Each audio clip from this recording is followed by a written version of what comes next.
ಎಲ್ಲರಿಗೂ price lord. ನನ್ನ ಹೆಸರು ಅಂಬಿಕಾ ಅಂತ ಎಲ್ಲರಿಗೂ ಗೊತ್ತಿದೆ.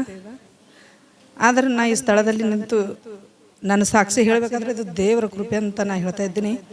ಫಸ್ಟು ದೇವ್ರಿಗೆ ಥ್ಯಾಂಕ್ಸ್, ಮತ್ತು ಆಮೇಲೆ ಪಾಸ್ಟರ್ಗೆ, ನಿಮ್ಮ ಎಲ್ಲರಿಗೆ ನಾನು ಥ್ಯಾಂಕ್ಸ್ ಹೇಳ್ತಾ ಇದ್ದೀನಿ.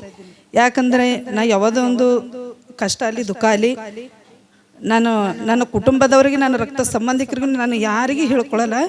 ನಾನು ಹೇಳೋದು 1 ಗಂಟೆಯಲ್ಲಿ 2 ಗಂಟೆಯಲ್ಲಿ ರಾತ್ರಿ ಅದು ಹೇಳ್ಕೊಳ್ಳೋದು ಪಾಸ್ಟರ್ಗಳಿಗೆ ಮಾತ್ರ.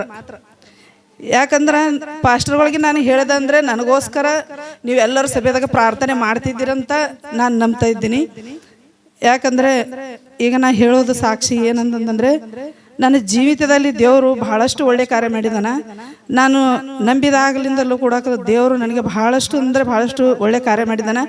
ಏನಂತಂದರೆ, ನನಗೆ ನಿಮಗೂ ಎಲ್ಲ ಇಲ್ಲಿ ಸಭೆದವ್ರಿಗೆ ಎಲ್ಲರಿಗೂ ಗುರ್ತದ, ನಾನು ಮದುವೆ ಆದ ಮೇಲೆ 7 ವರ್ಷ ತನಕ ನನ್ನ ಮಕ್ಕಳಾಗಿದ್ದಿಲ್ಲ. ಆದ್ರೂ ನಾನು ಕೂಡ ದೇವರಿಗೆ ನಾನು ಪ್ರಾರ್ಥನೆ ಮಾಡೋಂಥ ಸಮಯದಲ್ಲಿ ನೀವು ಎಲ್ಲರ ಪ್ರಾರ್ಥನೆ, ನನ್ನ ಪ್ರಾರ್ಥನೆ, ಪಾಸ್ಟರ್ಗಳ ಪ್ರಾರ್ಥನೆ ಕೇಳಿ ದೇವರನ್ನು ನಾನು ಒಂದು ಮಗುವಿಗೋಸ್ಕರ ನನಗೆ ಬಂಜಿತನವನ್ನು ಬಿಡಿಸು ದೇವರೇ ಅಂತ ನಾನು ಪ್ರಾರ್ಥಿಸಿದಾಗ ನನಗೆ 4 ಜನ ಮಕ್ಕಳನ್ನು ನನಗೆ ದೇವರು ದಯಪಾಲಿಸುತ್ತಾನೆ. ಇದು ಎಂಥ ಸಂತೋಷ! ಇದು ನನಗೆ ದೇವ್ರು ಮಾಡಿದಂಥ ಕಾರ್ಯವನ್ನು ಕೂಡ ಕರ್ತಾನೆ. ಮತ್ತು ನನ್ನ ಕುಟುಂಬದಲ್ಲಿ ನನಗೆ ಇದೇ ಸಂತೋಷ ಕೊಟ್ಟದ ಅಂತ ಹೇಳಿ ನನಗಿಲ್ಲ. ನನ್ನ ಕುಟುಂಬದಲ್ಲಿ ಬಹಳಷ್ಟು ಒಂದು ರೋಗದಲ್ಲಿ, ಒಂದು ಬಡತನದಲ್ಲಿ, ನಾನು 7 ಬೀಳಿನಲ್ಲಿ ಬಹಳಷ್ಟು ಜೀವಿತವನ್ನು ನಾನು ನಡೆಸ್ತಾ ಇದ್ದೆ. ಆದ್ರೂ ಅಂಥದ್ರಲ್ಲಿ ಕೂಡ ನನ್ನ ದೇವರು ನನಗೆ ಸಹಾಯ ಮಾಡಿದ್ದಾನೆ. ಆದರೆ ಈ ಮಗುವಿಗೆ ನಾನು ಪ್ರೆಗ್ನೆಂಟ್ ಇದ್ದಾಗ ನಾನು ಹಾಸ್ಪಿಟ್ಲಿಗೆ ತೋರಿಸುವ ಟೈಮಿನಾಗ ನನಗೆ 7 ಪೆಂಟು ರಕ್ತ ಇತ್ತು. 7 ಪೆಂಟ್ ರಕ್ತ ಇದ್ದರೆ ನನಗೆ ಎಲ್ಲರೂ ಹಾಸ್ಪಿಟ್ಲಿಗೆ ಹೋದ್ರೆ ನನಗೆ ಹೋದಾಗಮ್ಮ ಬೈತಿದ್ರಿ ಡಾಕ್ಟ್ರು, ನಿಂದು ಮೊದಲೇ ಸಿಜರ್ ಅದ ಮತ್ತು 7 ಪೆಂಟ್ ರಕ್ತ ಅದ, ನಿನಗೆ ಡಿಲಿವರಿ ಆಗೋದು ನಿನಗೆ ಮತ್ತು ನಿನ್ನ ಮಗುವಿಗೆ ಉಳಿಯೋದು ಪ್ರಶ್ನೆ ಇಲ್ಲ ಅಂತ ಹೇಳಿದ್ರಿ ಅವರು. ಹೇಳಿದಾಗ ನಾನು ಪಾಸ್ಟ್ರಿಗೆ ಹೇಳ್ದೆ, ನಾನು ಯಾವಾಗಲೂ ರೀ ನನಗೆ 1 ಗಂಟೆಯಲ್ಲಿ ರಾತ್ರಿ 2 ಗಂಟೆಯಲ್ಲಿ ನಾನು ನಿಜವಾಗ್ಲೂ ಹೇಳ್ತಾ ಇದ್ದೀನಿ, ಸತ್ಯವನ್ನು ಹಿಡಿದು ನನ್ನ ಅಣ್ಣ ತಮ್ಮಂತರಿಗೆ, ನನ್ನ ತಾಯಿಗೆ, ನನ್ನ ರಕ್ತ ಸಂಬಂಧಿಕರಿಗೆ ನಾನು ಯಾರಿಗೆ ಹೇಳ್ಕೊಳ್ಳಲ್ಲ. ನನ್ನ ಕಷ್ಟ ಆಗಲಿ ಮತ್ತು ನನ್ನ ಸಂತೋಷವೂ ಆಗಲಿ ನಾನು ಹೇಳೋದು ಪಾಸ್ಟರ್ಗಳಿಗೆ ಮಾತ್ರ. ಯಾಕಂದ್ರೆ ನೀವು ಎಲ್ಲರೂ ನನಗೋಸ್ಕರ ಪ್ರಾರ್ಥನೆ ಮಾಡಿದ್ರಂತ ನನ್ನ ನಂಬಿಕೆ ನನಗಿದೆ. ಮತ್ತು ದೇವರಲ್ಲಿ ಪ್ರಾರ್ಥನೆ ಮಾಡಿದರೆ ದೇವರು ನನಗೆ ಬಿಡುಗಡೆ ಕೊಡ್ತಾನಂತ ನನಗೂ ನಂಬಿಕೆ ಇದೆ. ಅದಕ್ಕೋಸ್ಕರ ನಾನು ದೇವರು ಪಾಸ್ಟರ್ಗಳಿಗೆ ಮಾತ್ರ ಹೇಳ್ತೀನಿ, ನಾನು ಪ್ರಾರ್ಥನೆ ಇಷ್ಟೇ ಮಾಡ್ತೀನಿ, ನಾನು ಏನು ಯಾರಿಗೆ ಹೇಳ್ಕೊಳ್ಳಲ್ಲ. ಆದರೆ ಈ ಮಗುವನ್ನು ಡೆಲಿವರಿ ಟೈಮ್ನಾಗಿದ್ರೆ ಏನಂತಂದ್ರು, 7 ಪೆಂಟ್ ರಕ್ತದ ಮತ್ತು ನಿಮ್ಗೆ ನಿನ್ನೂ ಮತ್ತು ಮಗು ಉಳಿಯೋದು ಭಾಳ ಇದು ಅದ ನೋಡ್ರಿ ಅಂತ ಹೇಳಂತಂದ್ರು. ಅಣ್ಣ ನನಗೆ ಹಿಂಗೆಲ್ಲ ತರಿ ಹ್ಯಾಂಗ್ರಿ ಅಂತ ನಾನು ಪಾಸ್ಟರ್ಗಳಿಗೆ ಹೇಳ್ಕೊಂಡೆ. ಪಾಸ್ಟರ್ಗಳಿಗೆ ಹೇಳ್ಕೊಂಡ್ರೆ ಪಾಸ್ಟರ್ಗಳಂದ್ರೆ, ಅಮ್ಮ ನಿನಗೆ ಎಂಥ ಪರಿಸ್ಥಿತಿಯಲ್ಲಿ ದೇವರು ನಿನಗೆ ಸಹಾಯ ಮಾಡಿದ್ದಾನೆ, ಆದ್ರೂ ಈಗಲೂ ಕೂಡ ನಿನಗೆ ಸಹಾಯ ಮಾಡ್ತಾನೆ, ನೀ ಧೈರ್ಯವಾಗಿರಮ್ಮ ಅಂತ ಹೇಳಂತಂದ್ರು. ಆದ್ರೂ ಕೂಡ ನನಗೆ ಈಗ 3ನೇದು ಸಿಜರು. ಆದರೆ ನನಗೆ ಬಹಳಷ್ಟು ನೋವು ಜಾಸ್ತಿ ಆಗ್ಲಕತ್ತಿತ್ತು. ನಾನು ಹಾಸ್ಪಿಟ್ಲಿಗೆ ಹೋದಾಗ, ನಾನು ಹಾಸ್ಪಿಟ್ಲ್ ಒಳಗೆ ಹೋದಾಗ್ರಿ ನಾನು ಉಳಿತೀನಿಲ್ಲ ಅಂತೇಳಿ ನನ್ನ ಮಕ್ಕಳ ಜೊತೆ ನಾನು ಫೋನಿಗೆ ಮಾತಾಡ್ದೆ. ಆದ್ರೆ ನಾನು ಉಳಿತೀನೇ ಏನು ಸಾಯ್ತೀನೋ ಅಂತೇಳಿ, ಯಾಕಂದರೆ ನನಗೆ ಭಯ ಭಾಳ ಹುಟ್ಟಿಸಿದ್ರಿ.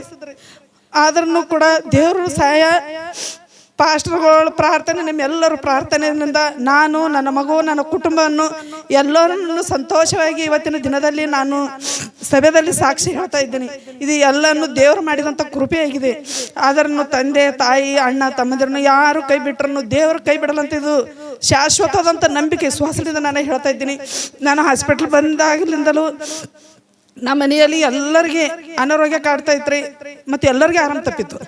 ಆರಾಮ್ ತಪ್ಪಿದಾಗ ನಮ್ಮ ಮನೆಯವರು ಎಲ್ಲ ಅವರೇ ಮಾಡೋರೊಬ್ಬರು, ನಮಗೆ ಯಾರು ಅವ್ರಿಗೊಬ್ರಿಗೆ ಬಿಟ್ಟಿಗೆ ಇದ್ರೆ ನಮಗೆ ಯಾರ್ದು ಸಹಾಯ ಇಲ್ಲ. ಆದರೆ ಎಲ್ಲರೂ ತಿಳ್ಕೊಂಡಿರ್ಬೋದು ಯಾರ್ದಾರ ಸಹಾಯ ಇದ್ದಿರ್ಬೋದು ಅಂಥೇಳಿ. ನಾನು ಅಣ್ಣ ತಮ್ಮ ತಾಯಿ ಎಲ್ಲರೂ ಅವರು ಡ್ಯೂಟಿ ಇದ್ದಿರ್ಬೋದು, ಏನು ಇದ್ದಿರ್ಬೋದು, ಆದರೆ ನನಗೆ ಸಹಾಯ ಇಲ್ಲ. ನನಗೆ ದೇವರ ಸಹಾಯ ಅದ, ದೇವರ ಸಹಾಯ, ದೇವರ ಮಕ್ಕಳ ಸಹಾಯ.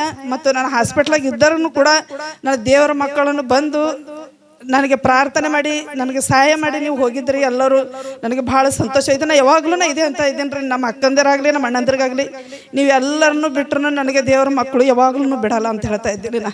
ಯಾಕಂದರೆ ನಾನು ಯಾವುದು ಇದು ಚರ್ಚಿನಲ್ಲಿ ನಾನು ಯಾಕೆ ಮಾಡಕತ್ತೀನಿ ಅಂದ್ರೆ, ಇದು ಎಲ್ಲವನ್ನು ಸಂತೋಷ ಮತ್ತು ನಿಮ್ಮ ಮುಂದೆ ನಾ ಹೇಳ್ಕೋಬೇಕಾಗಿದ್ರೆ ನೀವೆಲ್ಲ ಮಾಡಿದಂಥ ಪ್ರಾರ್ಥನೆ, ಇದೆಲ್ಲ ನೀವು ಮಾಡಿದಂಥ ಪ್ರಾರ್ಥನೆಯಿಂದ ನಾನು ಇವತ್ತಿನ ಜೀವಿತವಾಗಿ ನಾನು ಪ್ರಾರ್ಥಿಸ್ತಾ ಇದ್ದೆ.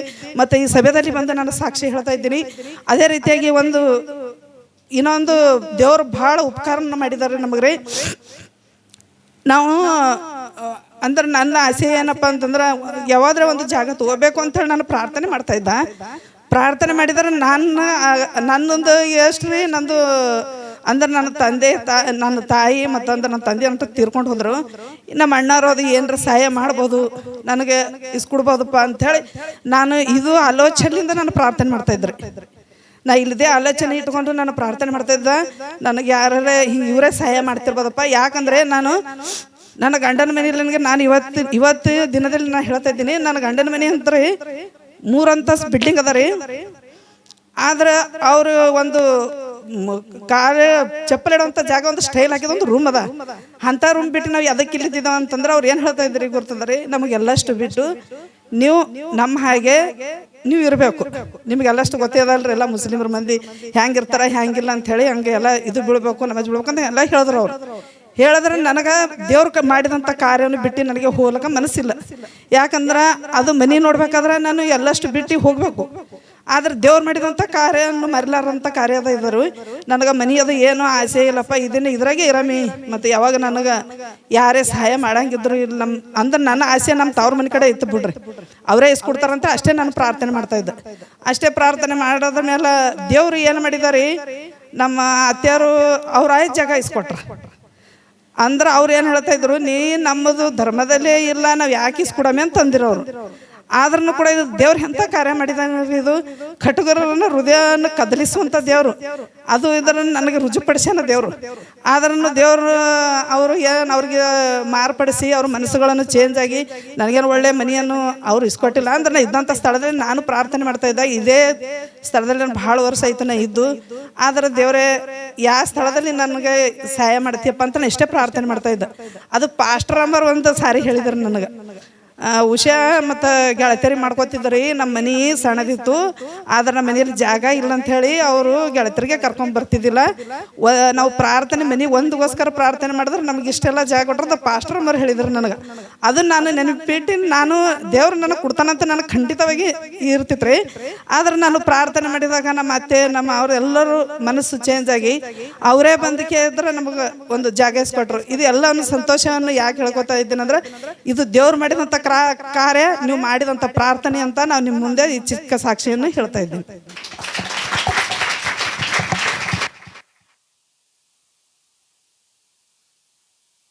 ಬಹಳ ಅದ್ಭುತವಾದಂಥ ಸಾಕ್ಷಿ ಅದಲ್ರಿ. ನಾವು ದೇವರಲ್ಲಿ ನಂಬಿಗಸ್ತರಾಗಿ ದೇವರ ಮೇಲೆ ಆಧಾರಗೊಂಡ್ರೆ ಹೆಂಗೆ ದೇವರು ನಮಗೆ ಸಹಾಯ ಮಾಡ್ತಾನೆ ಅಂತೇಳಿ ನಾವು ಈ ಸಾಕ್ಷಿಯಲ್ಲಿ ನೋಡಿದ್ದೀವಿ. ಮನುಷ್ಯರ ಮೇಲೆ ನಾವು ಆಧಾರಗೊಂಡೇವೆ ಅಂದರೆ ಮನುಷ್ಯರ ಸಹಾಯ ಹೆಂಗಿರ್ತದೆ, ಕೊಡ್ತಾರಂತ ನಂಬ್ತೀವಿ. ಆದರೆ ಕೆಲವೊಂದ್ಸಲ ಅವರಿಂದ ಕೂಡ ಆಗೋದಿಲ್ಲ, ಹೌದಲ್ಲ? ಕೆಲವೊಂದ್ಸಲ ಕೆಲವೊಂದು ಪರಿಸ್ಥಿತಿಗಳಲ್ಲಿ ಮನುಷ್ಯರಲ್ಲಿಂದನೂ ಕೂಡ ಕೆಲವೊಂದು ಆಗಂಗಿಲ್ಲ. ಆದರೆ ನಾವು ಸಂಪೂರ್ಣವಾಗಿ ದೇವರ ಮೇಲೆ ಆಧಾರಗೊಂಡೇವೆ ಅಂದರೆ ಖಂಡಿತವಾಗಿ ದೇವರು ಏನು ಮಾಡ್ತಾನೆ ಅಂದರೆ ಅದ್ಭುತವಾಗಿ ಸಹಾಯ ಮಾಡ್ತಾನೆ. ಅದರಲ್ಲಿ ತ್ಯಾಗನೂ ಕೂಡ ಇದೆ, ಅವ್ರ ತ್ಯಾಗನೂ ಅದು ದೇವ್ರು ಮೆಚ್ಚಿದ್ದಾನೆ ಇವತ್ತು. ಕಾರಣ ಏನಂದರೆ ಅವರ ಒಂದು ಯಜಮಾನರು ಮುಸ್ಲಿಂ ಸಮುದಾಯದಲ್ಲಿ ಇರೋದ್ರಿಂದ ಅವ್ರು ತುಂಬಾ ರಿಚ್ ಆಗಿದ್ದಾರೆ, ಸಾಹುಕಾರ ಆಗಿದ್ದಾರೆ. ನೀನು ಎಲ್ಲ ನಿಮ್ಮ ಸಂಪ್ರದಾಯಗಳನ್ನು ಬಿಟ್ಟು ನಮ್ಮ ಹತ್ರ ಬರೋದಾದ್ರೆ ನಿನಗೂ ಕೂಡ ಇಂಥ ಒಂದು ಬಂಗ್ಲೆ ಕೊಡ್ತೀವಿ ಅಂದ್ರು ಅವರು. ಆದ್ರೆ ಅವ್ರು ಹೇಳಿದ್ರು, ದೇವರ ನಾಮದ ನಿಮಿತ್ತವಾಗಿ ನಾನು ಗುಡಿಸಲಲ್ಲಿದ್ದರೂ ಪರವಾಗಿಲ್ಲ, ನಾನು ದೇವರನ್ನು ನಾನು ಬಿಡಂಗಿಲ್ಲ, ನನ್ನ ಸಂಪ್ರದಾಯ ಬಿಡಲ್ಲ, ನಾನು ಆರಾಧಿಸುವಂತ ದೇವರನ್ನ ನಾನು ಬಿಡಂಗಿಲ್ಲ ಎಂಬುದಾಗಿ ಯಾವಾಗ ಒಂದು ಗಟ್ಟಿಯಾದಂಥ ತೀರ್ಮಾನ ತೆಗೆದುಕೊಂಡ್ರು ನಾವು ನೋಡ್ತೇವೆ. ಅವ್ರ ಬಾಯಿಂದನೇ ಹೇಳಿದ್ರು, ಕಟಕರ ಮನಸ್ಸನ್ನು ಕರಗಿಸುವಂತ ದೇವರು ಏನ್ ಮಾಡಿದಾನಂತ ಅವರು ತೆಗೆದುಕೊಂಡಂತ ನಿರ್ಧಾರದಿಂದ ದೇವರವ್ರ ಮನಸ್ಸುಗಳನ್ನು ಬದಲಾಯಿಸಿ, ಹೃದಯವನ್ನು ಬದಲಾಯಿಸಿ, ಅವರನ್ನೇ ಮೆತ್ತಗೆ ಮಾಡಿ ಇವತ್ತು ಕುಟುಂಬದ ಮೇಲೆ ಕರುಣೆ ಬರುವಂತೆ ಮಾಡಿ ಅವರೇ ಬಂದು ಇವರಿಗೆ ಏನ್ ಮಾಡಿದ್ರೆ ಕಟ್ಟಿದಂತ ಒಂದು ಮನೆಯನ್ನೇ ಏನ್ ಮಾಡಿದಾರೆ ಅವರು ಕೊಡಿಸಿದ್ದಾರೆ. Hallelujah, hallelujah. ಅದಕ್ಕಿಂತ ಮುಂಚೆ ಬಹಳ ಪ್ರಯತ್ನ ಮಾಡಿದರೆ ಆದ್ರೆ ಆಗಿಲ್ಲ. ಆದ್ರೆ ದೇವ್ರ ಕಾರ್ಯ ಹೆಂಗಿರ್ತದೆ, ಬಹಳ ಅದ್ಭುತವಾಗಿರ್ತದೆ.